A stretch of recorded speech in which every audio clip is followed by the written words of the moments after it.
નમસ્તે, બાળ વૈજ્ઞાનિક પ્રદર્શન 2025-26માં આપ સૌનું સ્વાગત છે। મારું નામ છે ઋષિ ભગતભાઈ ટંડે। મારું નામ છે સ્પીડ ઇન્ડોડન ટંડે। અમારી કૃતિનું નામ છે વેસ્ટ મેનેજમેન્ટ પ્રોજેક્ટ। हम समझाओ कहीं नहीं। આજના આધુનિક જીવનશૈલી અને ઔદ્યોગિકરણના કારણે દરરોજ વિશાળ માત્રામાં કચરો ઉત્પન્ન થાય છે। આ કચરામાં ઘરેલું, રાસાયણિક, ઔદ્યોગિક અને ઈ-વેસ્ટ કચરાનો પણ સમાવેશ થાય છે। આપણે જોઈએ તો રોજના પ્લાસ્ટિકનો ઉપયોગ ખૂબ જ વધી રહ્યો છે અને તેના કારણે વાતાવરણમાં ખૂબ જ પ્રદૂષણ ફેલાઈ રહ્યું છે। તેના કારણે અમે આ વેસ્ટ મેનેજમેન્ટ પ્રોજેક્ટ બનાવ્યું છે। અમારા પ્રોજેક્ટ દ્વારા આ પ્રદૂષણ થતું અટકાવી શકાય છે।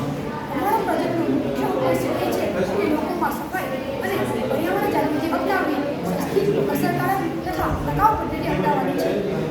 આ કૃતિનો મુખ્ય હેતુ આ છે કે આ કૃતિ પરથી આપણે કચરાના વ્યવસ્થાપન વિશે લોકોમાં જાગૃતિ લાવી શકીએ છીએ। Capacitor, jumper wire, switch, bulb, LED, register, battery, heating panel, petrol bottle, લોખંડના પાઇપ, કાર્બન ફિલ્ટર વગેરે। હવે આપણે જોઈએ કે આ કૃતિને આપણે કેવી રીતે તૈયાર કરી શકીએ છીએ। સૌપ્રથમ કાર્ડબોર્ડ લો અને તેના ઉપર MS પેપર લગાવો અને ત્યારબાદ પાઇપની મદદથી સ્ટેન્ડ તૈયાર કરો। તેની ઉપર એક ટીના ડબ્બાને બે ટુકડા કરી આ પ્રમાણે લગાવો। ટીના ડબ્બાને ઉપર ઊભો રાખવા માટે લોખંડના પાઇપનો ઉપયોગ કરી તેને ઊભા રાખો। આવી રીતે બીજા પણ આવું જ મોડેલ તૈયાર કરો અને તેને પાઇપ સાથે કનેક્ટ કરી કાર્બન ફિલ્ટરમાં કનેક્ટ કરો। ત્યારબાદ હીટિંગ પેનલને તેમાંથી વિદ્યુત ઉત્પન્ન કરવા માટે ત્યાં તેની બાજુમાં લગાવો અને પેલ્ટિયર મોડ્યુલ પણ વિદ્યુત ઉત્પન્ન કરે છે, જેથી આપણે તેને પણ લગાવી શકીએ છીએ।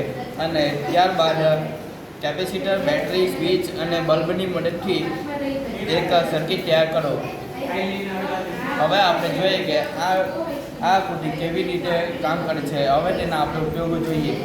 આ કૃતિમાંથી જ્યારે કચરો સળગાવવામાં આવે છે ત્યારે તેમાંથી વિદ્યુત ઉત્પન્ન થાય છે। વિદ્યુતને આપણે જોઈ શકતા નથી તેથી આપણે તેનો LED લગાવેલી છે, તેમાં આપણે જોઈ શકીએ છીએ।